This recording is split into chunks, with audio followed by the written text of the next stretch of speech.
नमस्कार, आप बोले भारत देख रहे हैं। मैं हूं राजमोहन तिवारी।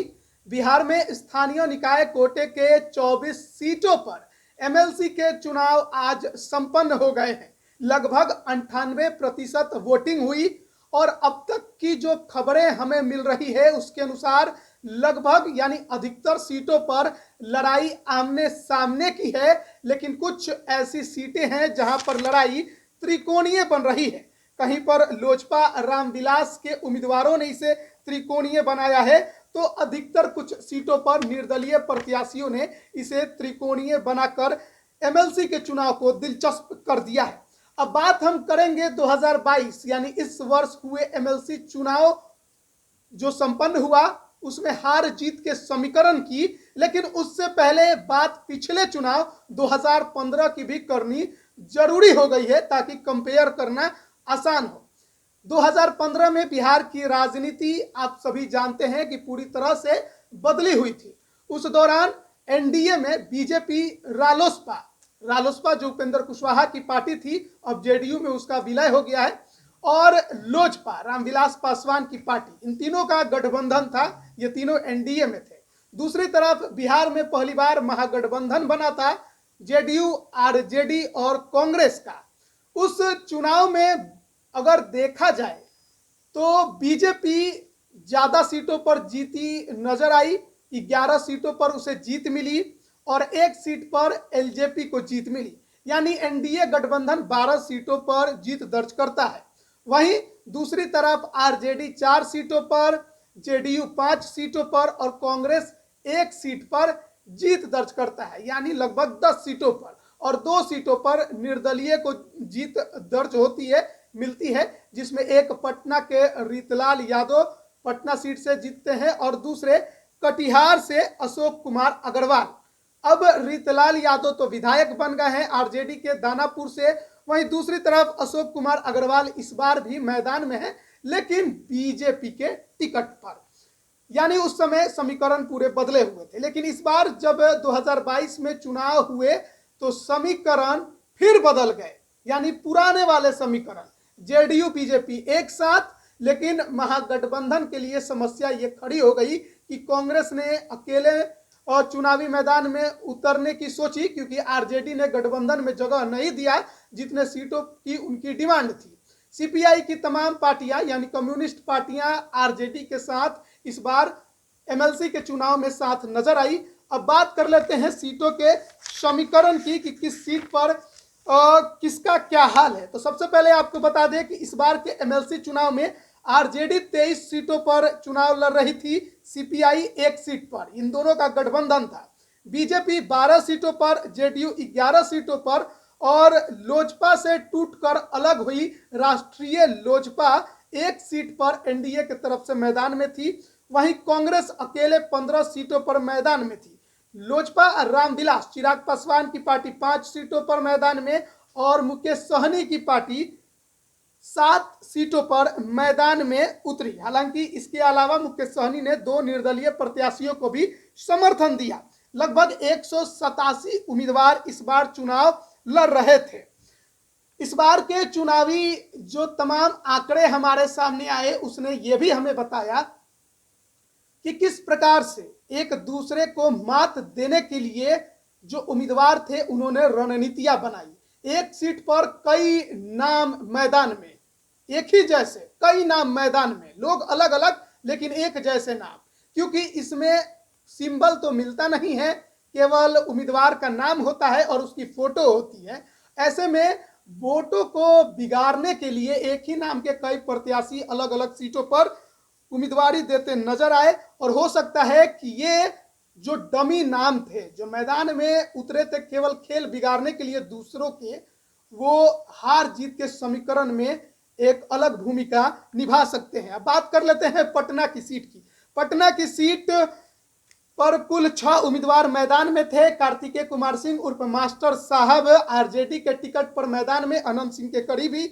दूसरी तरफ वाल्मीकि सिंह जेडीयू के तरफ से मैदान में, लल्लू मुखिया, करणवीर सिंह यादव इंडिपेंडेंट मैदान में थे।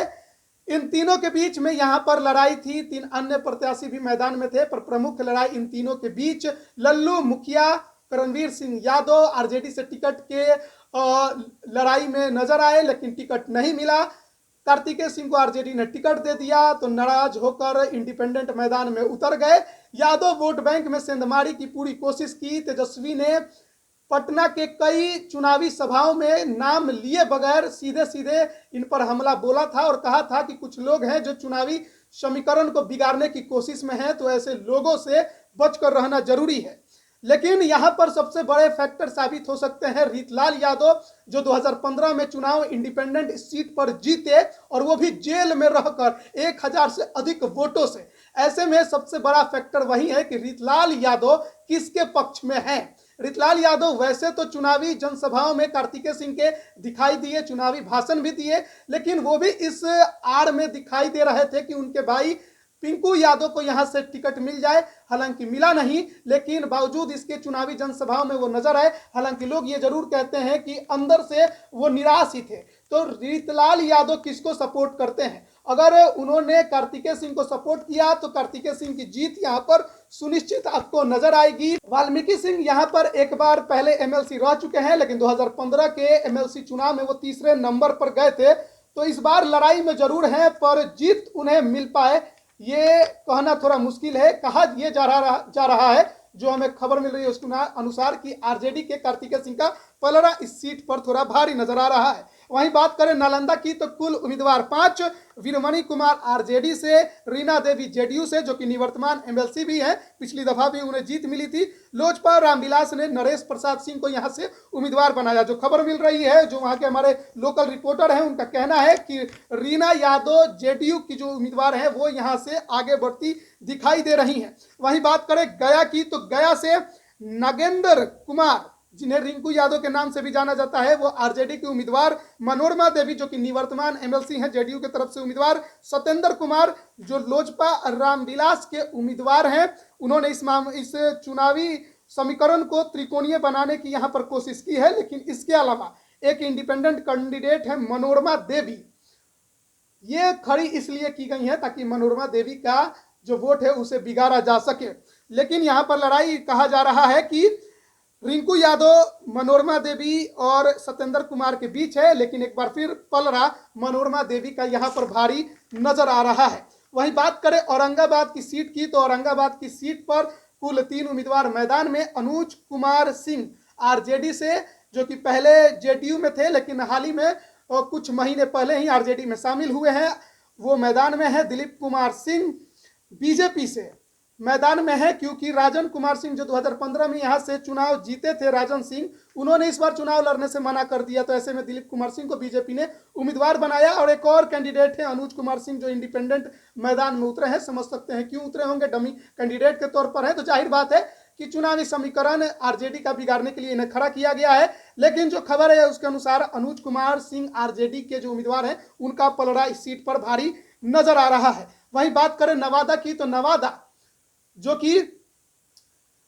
एक अलग लड़ाई के लिए जानी जाती है, यहां से इस बार लड़ाई थोड़ी अलग दिखाई दे रही है। सलमान रागिब जेडीयू से कैंडिडेट 2003 से लगातार यहां से पर जीतते आ रहे हैं, इस बार भी मैदान में है। श्रवण कुमार आरजेडी से कैंडिडेट हैं। वहीं कांग्रेस ने यहां से निवेदिता सिंह को मैदान में उतारा है और इंडिपेंडेंट तौर पर अशोक कुमार, जो कि राजवल्लभ यादव के चचेरे उनके भतीजा लगते हैं शायद। तो इस सीट की लड़ाई बड़ी दिलचस्प है। कहा यह जा रहा है कि निवेदिता सिंह जो कि कांग्रेस के उम्मीदवार हैं वो जेडीयू का वोट काट रही हैं। वहीं श्रवण कुमार जो आरजेडी के कैंडिडेट हैं उनका वोट राजवल्लभ यादव के भतीजे अशोक कुमार काट रहे हैं। राजवल्लभ यादव, जिनके बारे में कहा जाता है कि नवादा में आरजेडी का क्या होगा क्या नहीं होगा वही डिसाइड करते हैं। नवादा से विभा देवी जो कि राजवल्लभ यादव की पत्नी है, वो विधायक भी हैं। ऐसे में यहाँ का समीकरण पूरी उन्हीं के ऊपर टिकता है कि वो किसके पक्ष में है। हालांकि ये जरूर कहा जा रहा है कि सलमान रागिब का पलड़ा यहाँ पर भारी एक बार फिर दिखाई दे रहा है। वही बात करें भोजपुर की सीट पर तो भोजपुर की सीट पर 2 उम्मीदवार मैदान में हैं। राधा चरण शाह जेडीयू के टिकट पर पिछली बार 2015 में आरजेडी के टिकट पर चुनाव लड़े, पाला इस बार बदल लिया है, जेडीयू के टिकट पर मैदान में है। वहीं दूसरी तरफ अनिल सम्राट को आरजेडी ने मैदान में उतारा है। कहा यह जा रहा है कि राधा चरण शाह एक बार फिर उनका पलड़ा इस सीट पर भारी है। पिछली बार तो हुलास पांडे भी मैदान में थे, लेकिन इस बार नहीं है। वहीं दूसरी बात का अगर दूसरे सीट की बात करें तो रोहतास कैमूर का सीट आता है, जहां पर कुल 9 उम्मीदवार मैदान में थे।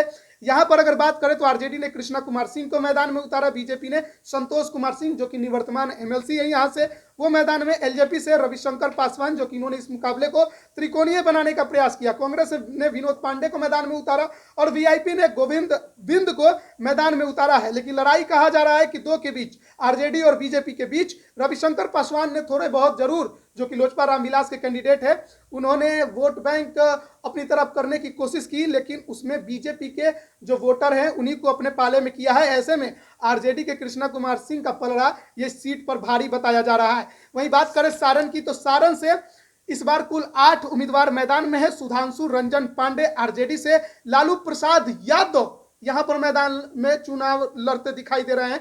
नाम अलग है, पूर्व मुख्यमंत्री लालू प्रसाद यादव नहीं है, ये दूसरे लालू प्रसाद यादव हैं जो निर्दलीय मैदान में उतारे गए हैं, शायद आरजेडी का वोट बैंक बर्बाद कराने के लिए। धर्मेंद्र कुमार सिंह जिनको कोई नहीं जानता था, उनको बीजेपी ने यहां से उम्मीदवार उतार दिया। सच्चिदानंद राय जो कि निवर्तमान एमएलसी थे, 2015 में बीजेपी के टिकट पर चुनाव लड़ा, चुनाव जीते, लेकिन इस बार इनका टिकट बीजेपी ने काट दिया। इस वजह से एकदम नाराज होकर यहां से निर्दलीय मैदान में उतरे हैं।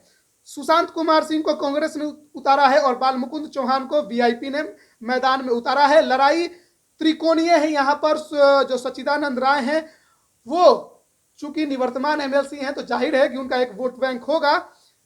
सुधांशु रंजन पांडे आरजेडी से है, पहली बार चुनावी मैदान में उतरे हैं, राजनीति में पहला उनका कदम बताया जा रहा है। लेकिन सबसे जरूरी बात यह कि उन्हीं का पलड़ा इस सीट पर भारी बताया जा रहा है। कहा जा रहा है कि धर्मेंद्र कुमार सिंह जो बीजेपी के कैंडिडेट हैं और सच्चिदानंद राय जो कि निर्दलीय भी यहां पर उतरे हैं, लेकिन बीजेपी के राजनीति के बड़े कदावर नेता रहे हैं। इन दोनों के बीच की लड़ाई में वोट बैंक आपस में पूरी तरह बिखर गया और यहां पर सुधांशु रंजन पांडे आपको बाजी मारते नजर आ सकते हैं। वहीं बात करें सिवान की तो कुल उम्मीदवार यहां पर 8 मैदान में। विनोद कुमार आरजेडी से इस बार चुनावी मैदान में है, पिछली बार भी चुनाव लड़े थे, टूना जी पांडे से हार गए थे। मनोज कुमार सिंह बीजेपी से मैदान में है। आपको बता दें कि 2020 में ये लोजपा के टिकट पर चुनाव लड़े थे, लेकिन ठीक एमएलसी चुनाव से कुछ महीने पहले ही इनका बीजेपी में वापसी हुआ और अब इन्हें उम्मीदवार बनाया गया है सिवान से। और अशोक कुमार सिंह कांग्रेस के टिकट पर मैदान में है। पिछली दफा 2015 में जब चुनाव हुआ था तो टूना जी पांडे बीजेपी के टिकट पर चुनाव जीते, लेकिन करीबी तेजस्वी यादव से ज्यादा बन गई तो पार्टी से बाहर हैं अब, एक तरह से समझिए। तो दूसरी तरफ मनोज कुमार सिंह को यहां पर उम्मीदवार बनाया गया है। पलड़ा मनोज कुमार सिंह का ही भारी बताया जा रहा है। जो वहां के सूत्र है वो हमें बता रहे हैं कि क्योंकि इस सीट पर मुस्लिम कैंडिडेट भी बहुत ज्यादा हैं, तो वोटों का बिखराव थोड़ी बहुत देखने को यहां पर मिला है। वहीं बात करें गोपालगंज की तो गोपालगंज से इस बार 6 उम्मीदवार मैदान में। दिलीप कुमार सिंह आरजेडी के टिकट पर, राजीव कुमार बीजेपी के टिकट पर। पिछली बार बीजेपी की तरफ से आदित्य पांडे चुनाव जीते थे, लेकिन उनका इस बार टिकट काट दिया गया। राजीव कुमार को बीजेपी ने उम्मीदवार बनाया और दूसरी तरफ कांग्रेस ने ओम प्रकाश गर्ग को मैदान में उतारा है। मेन लड़ाई आरजेडी बीजेपी के बीच में है और यहां पर एक बार फिर से कहा यह जा रहा है कि बीजेपी का पलड़ा भारी नजर आ रहा है। वहीं पश्चिम चंपारण की बात करें तो कुल उम्मीदवार 7 यहां पर मैदान में। सौरभ कुमार आरजेडी से, बड़े व्यवसायी, फर्नीचर के व्यवसायी। राजेश राम जेडीयू से इस बार मैदान में है। पिछली बार कांग्रेस से जीते थे, लेकिन ऐन वक्त पर उन्होंने पाला बदल लिया, जेडीयू के टिकट पर चुनावी मैदान में उतरे हैं। और कांग्रेस ने भी यहां से चुनाव मैदान में अपना प्रत्याशी उतारा है, लेकिन लड़ाई आरजेडी के सौरभ कुमार और राजेश राम के बीच है। कहा यह जा रहा है कि सौरभ कुमार का पलड़ा इस सीट पर भारी बताया जा रहा है। वहीं बात करें पूर्वी चंपारण की तो पूर्वी चंपारण से कुल 7 उम्मीदवार मैदान में। राजेश कुमार रोशन उर्फ बबलू देव आरजेडी के टिकट पर मैदान में है, पूर्व विधायक भी हैं। राजेश कुमार बीजेपी से जो कि निवर्तमान एमएलसी भी हैं, वो भी चुनावी मैदान में है। लेकिन बीजेपी से ज्यादा समस्या यहां पर आरजेडी के लिए है, क्योंकि महेश्वर सिंह जो कि कुछ महीने पहले तक आरजेडी में थे, चुनाव की तैयारी में थे कि पूर्वी चंपारण से चुनाव लड़ेंगे एमएलसी का, टिकट उन्हें नहीं मिला तो निर्दलीय मैदान में उतर गए। पूर्व विधायक है, हरसिद्धि से विधायक भी रह चुके हैं। तो ऐसे में उनके लिए समस्या आरजेडी के लिए खड़ी हो गई कि महेश्वर सिंह उनका वोट ना काट दे। और एआईएमआईएम ने भी यहां पर उम्मीदवार उतारा है, तो वो भी एक बड़ी समस्या है कि मुस्लिम वोट ना कटे। हालांकि इस चुनाव में वोट कटवा बहुत कम ही होते हैं, सर्टिफिकेट इकट्ठा करना, पैसे के दम पर चुनाव जीतना, जितना ज़्यादा पैसा उतना चुनाव जीतने का जो संभावना होता है वो ज़्यादा होता है। ऐसे में लड़ाई बड़ी दिलचस्प है। पूर्वी चंपारण की त्रिकोणीय यहाँ का मुकाबला है, महेश्वर सिंह, राजेश कुमार और राजेश कुमार रोशन उर्फ बबलू देव के बीच में। तो कहना बड़ा मुश्किल है कि कौन चुनाव जीतेगा, ये परिणाम आने के बाद ही पता चलेंगे। हालांकि जो बताया जा रहा है खबर, उसके अनुसार यहाँ पर बीजेपी का पलड़ा भारी है। मुजफ्फरपुर की सीट की बात करें तो शंभू सिंह बाहुबली को यहाँ पर मैदान में आरजेडी ने उतारा। सोचा कि दिनेश प्रसाद सिंह को टक्कर देंगे। पिछले 3 बार से दिनेश प्रसाद सिंह लगातार चुनाव जीतते आ रहे हैं। पिछली बार तो रिकॉर्ड 5000 से अधिक वोटों से चुनाव जीता, जबकि 5800 वोटर ही हैं। और कांग्रेस ने यहां से अजय कुमार यादव को मैदान में उतारा। हालांकि जो अब तक खबर मिल रही है उसके अनुसार दिनेश प्रसाद सिंह एक बार फिर यहां से आपको एमएलसी बनते नजर आ सकते हैं। वहीं बात करें वैशाली की, तो वैशाली में 6 उम्मीदवार मैदान में। रालोजपा, एनडीए से रालोजपा, राष्ट्रीय लोक जनशक्ति पार्टी यानी पशुपति कुमार पारस की पार्टी ने उम्मीदवार उतारा। भूषण राय यहां से मैदान में उतारे गए। उनके तरफ से आरजेडी ने सुबोध राय, जो कि निवर्तमान यहां से एमएलसी है, 2015 में भी आरजेडी के टिकट पर जीते और अब तक आरजेडी में बने हुए हैं। 4 उम्मीदवार जीते थे आरजेडी के, 3 छोड़ गए। सुबोध कुमार अभी तक आरजेडी में है और वही उम्मीदवारी दे रहे हैं इस सीट पर। इन्हीं दोनों के बीच में लड़ाई है, रालोजपा के भूषण राय और आरजेडी के सुबोध राय के बीच में। हालांकि चुनाव से एक दिन पहले चिराग पासवान का एक ऑडियो वायरल हुआ जिसमें उनका कहना था कि आरजेडी कैंडिडेट को ही वोट दिया जाए। अप्रत्यक्ष तौर पर वो ऐसा ही कहते नजर आ रहे थे उस ऑडियो में। जाहिर बात है चाचा की जो पार्टी है उनके उम्मीदवार को हराना उनका लक्ष्य था और इसीलिए शायद वो कहते नजर आए। और शायद आपको एक बार फिर से सुबोध राय यहां से एमएलसी बनते नजर आ सकते हैं। अगर बात करें सीतामढ़ी की, तो 5 उम्मीदवार मैदान में। शैलेंद्र कुमार आरजेडी से, जिन्हें खबू किरार भी कहते हैं, रेखा कुमारी जेडीयू से और नूरी बेगम कांग्रेस से हैं। इस सीट पर एक बार फिर पलड़ा आरजेडी का भारी हो सकता है, क्योंकि पिछली दफा भी आरजेडी इस सीट पर चुनाव जीती थी। दिलीप राय आरजेडी के टिकट पर चुनाव जीते, लेकिन उन्होंने 2020 के विधानसभा चुनाव में जेडीयू का दामन थाम लिया और विधायक बन गए। सीट खाली थी तो खब्बू खिरहर को शैलेंद्र कुमार, जिनका डॉक्यूमेंट नेम है, आरजेडी ने उम्मीदवार बनाया। रेखा कुमारी को जेडीयू ने बनाया। कहा जा रहा है कि आरजेडी इस सीट पर एक बार फिर चुनाव जीत सकती है। दरभंगा की बात करें तो उदय शंकर यादव आरजेडी से, सुनील चौधरी बीजेपी से, विपिन पाठक लोजपा रामविलास से, मोहम्मद इम्तियाज कांग्रेस से। पिछली बार जब 2015 में चुनाव हुए थे तो सुनील सिंह बीजेपी के उम्मीदवार चुनाव जीते थे, लेकिन उनका निधन हो गया। सीट यह खाली थी तो सुनील चौधरी को बीजेपी ने यहां से उम्मीदवार बनाया। सुनील चौधरी एक टीवी चैनल के मालिक भी हैं, बड़े ठेकेदार भी हैं। उदय शंकर यादव आरजेडी से यहां पर मैदान में है। विपिन पाठक लोजपा रामविलास से। लड़ाई आरजेडी और बीजेपी के बीच में है, सीधी सीधी। और कहा यह जा रहा है कि उदय शंकर यादव आरजेडी उम्मीदवार का इस सीट पर पलड़ा भारी है। अगर वहीं बात करें समस्तीपुर की, तो समस्तीपुर की सीट पर कुल 8 उम्मीदवार मैदान में। रोमा भारती आरजेडी से पिछली बार भी चुनाव लड़ी, हार गई थी। तरुण कुमार बीजेपी के तरफ से मैदान में थे। हरि नारायण जो चौधरी थे, उनके बेटे हैं हरिनारायण चौधरी, जो पिछली बार चुनाव यहां से बीजेपी के टिकट पर जीते थे। उनका निधन हो गया तो उनके बेटे को उम्मीदवार बनाया गया। दूसरी तरफ आदर्श कुमार को वीआईपी ने मैदान में उतारा और अविनाश कुमार को कांग्रेस ने। लड़ाई रोमा भारती और बीजेपी के बीच में है और कहा जा रहा है कि बीजेपी के तरुण कुमार का पलड़ा इस सीट पर भारी है। वहीं बात करें मुंगेर की, तो मुंगेर जो है वो आरजेडी का गढ़ रहा है। पिछले 12 सालों से लगातार यहां पर आरजेडी के उम्मीदवार जीतते आ रहे हैं। अजय कुमार सिंह को आरजेडी ने टिकट दिया है, क्योंकि जो पिछली बार इनके चुने हुए या जीते हुए प्रत्याशी थे संजय प्रसाद, वो अब आरजेडी छोड़कर जेडीयू में चले गए हैं।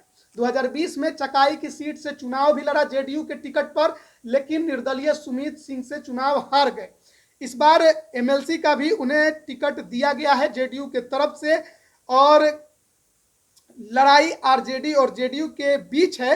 हालांकि यहां पर और ज्यादा थोड़ा मामला इसलिए भी बिगड़ता नजर आ रहा है क्योंकि गुड्डू यादव, जो कि इंडिपेंडेंट इस सीट पर मैदान में है, जिनकी पत्नी दुलारी देवी जमुई जो जिला परिषद अध्यक्ष की सीट है वहां से निर्विरोध जीतती हैं, वो इस सीट से चुनाव लड़ रहे हैं इंडिपेंडेंट। और कहा यह जा रहा है कि आरजेडी के टिकट पर चुनाव लड़ना चाहते थे, लेकिन अजय कुमार सिंह को आरजेडी ने टिकट दिया तो नाराज होकर इंडिपेंडेंट मैदान में उतर गए हैं। तो आरजेडी के वोट बैंक में सेंधमारी कर सकते हैं, यादव भी हैं।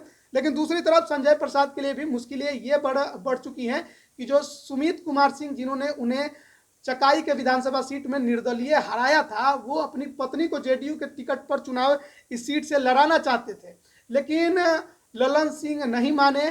तो ऐसे में सुमित कुमार सिंह का पक्ष क्या रहा होगा, ये देखने वाली बात होगी। अगर सुमित कुमार सिंह ने अंदर अंदर संजय प्रसाद के खिलाफ रणनीति बना दी होगी तो यहाँ का जो मामला लड़ाई है वो बड़ा दिलचस्प होगा। आरजेडी और जेडीयू के बीच में सीधी टक्कर आपको नजर आएगी। जीतेगा कौन, ये परिणाम बताएगा। 50-50 यहाँ पर लड़ाई हो रही है। वही बात करें बेगूसराय की तो 12 उम्मीदवार यहाँ पर मैदान में। मनोहर कुमार यादव आरजेडी के टिकट पर, रजनीश कुमार बीजेपी के टिकट पर और राजीव कुमार कांग्रेस के टिकट पर। रजनीश कुमार बीजेपी के टिकट पर पिछली दफा भी चुनाव लड़े, चुनाव जीत गए, इस बार भी मैदान में है और कहा यह जा रहा है कि उन्हीं का पलड़ा भारी है। सहरसा से कुल 14 उम्मीदवार मैदान में है।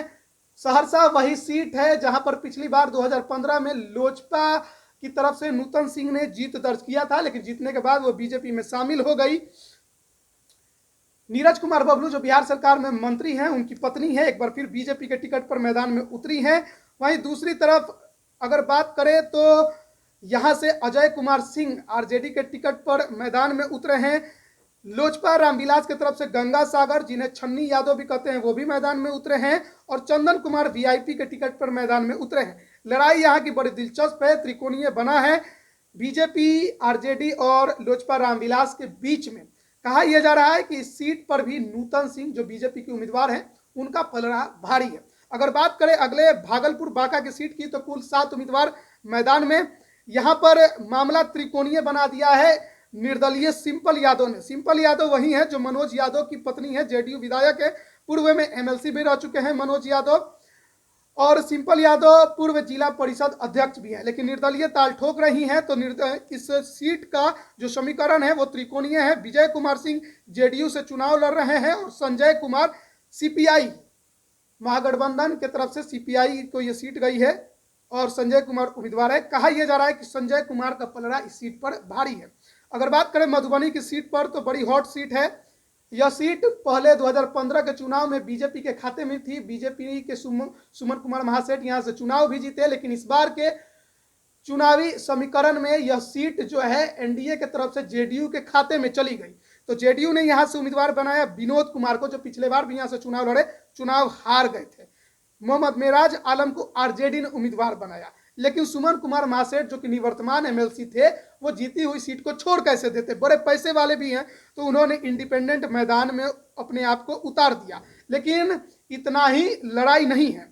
इसके बाद अंबिका गुलाब यादव, यानी जो झंझारपुर के पूर्व विधायक है गुलाब यादव, उनकी पत्नी अंबिका यादव भी इंडिपेंडेंट मैदान में उतर गई। आरजेडी के टिकट पर उतरना चाहती थी, टिकट नहीं मिला तो नाराज होकर गुलाब यादव ने पत्नी अंबिका को मैदान में उतार दिया। इसी वजह से पार्टी से निष्कासित भी हो गए, लेकिन चुनाव लड़ रहे हैं। कहा जाता है कि सुमन महासेठ के कहने पर चुनाव लड़ रहे हैं ताकि आरजेडी का वोट काटा जा सके।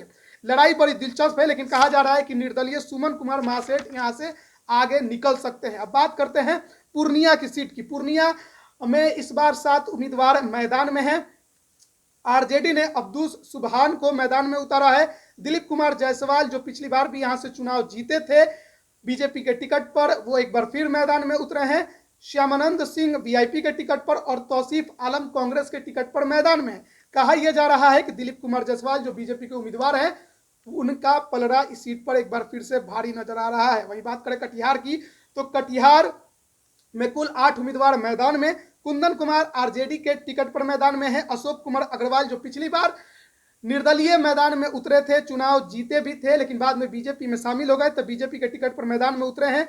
सुनील कुमार यादव कांग्रेस के टिकट पर मैदान में उतरे हैं और कहानी के अनुसार, जो खबर मिल रही है उसके अनुसार, अशोक कुमार अग्रवाल बीजेपी उम्मीदवार का पलड़ा इस सीट पर भारी नजर आ रहा है। तो ये तमाम 24 सीटों के समीकरण हमने आपको बता दिया। त्रिकोणीय मुकाबला मुंगेर में, सारण में, भागलपुर में, मधुबनी में, सहरसा में, नवादा में, पटना में, रोहतास में और गया में आपको देखने को मिल सकता है। 3 सीटों पर लोजपा के प्रत्याशी मुकाबले को त्रिकोणीय कर रहे हैं, जबकि 5 सीटों पर निर्दलीय प्रत्याशी मुकाबले को त्रिकोणीय करते नजर आ रहे हैं। अब 7 अप्रैल को जब चुनाव परिणाम आएंगे तो पता चलेगा कि इस बार किसका पलड़ा भारी होता है। कई चुनावी जनसभाओं में तेजस्वी यादव ये कहते नजर आए कि इस बार आप हमें इस एमएलसी के चुनाव में बहुमत दिलाइए ताकि जो विधान परिषद का जो सदन है वहां पर हमें विपक्ष के नेता का दर्जा मिल सके। हमारी संख्या उतनी नहीं है कि विपक्ष के नेता का दर्जा मिले। जरूरी है कि दोनों सदनों में हमारे पार्टी को बहुमत ज्यादा संख्या के साथ आप भेजें ताकि हम सरकार को कसकर रगड़ सके दोनों जगह। लेकिन तमाम चुनावी जनसभाओं में जो भाषणबाजी हुई, क्या जनप्रतिनिधियों ने तेजस्वी यादव की बातों को माना या नहीं माना, ये 7 अप्रैल को पता चलेगा। बहुत ज्यादा चुनावी जनसभा रैलियां तेजस्वी यादव ने की ताकि किसी प्रकार से इस 24 सीटों में से अधिक से अधिक सीटों पर महागठबंधन के प्रत्याशी को जीत दर्ज कराया जा सके। कांग्रेस 15 सीटों पर चुनाव लड़ी लेकिन किसी भी सीट पर लड़ाई में नहीं है। लोजपा रामविलास 5 सीटों पर लड़ी, कुछ सीटों पर मुकाबला दे रही है, पर जीत दर्ज करे उतना अभी उनका जनाधार अभी भी नहीं दिखाई दे रहा है। वीआईपी 7 सीटों पर लड़ी पर किसी भी सीट पर लड़ाई में नजर नहीं आ रही है। इंडिपेंडेंट जरूर लड़ाई में है। अब देखना यह होगा कि किसका पलड़ा इस चुनावी परिणाम में भारी होता है। आप बने रहिए तमाम अपडेट के लिए बोले भारत के साथ। आप सभी का बहुत बहुत धन्यवाद।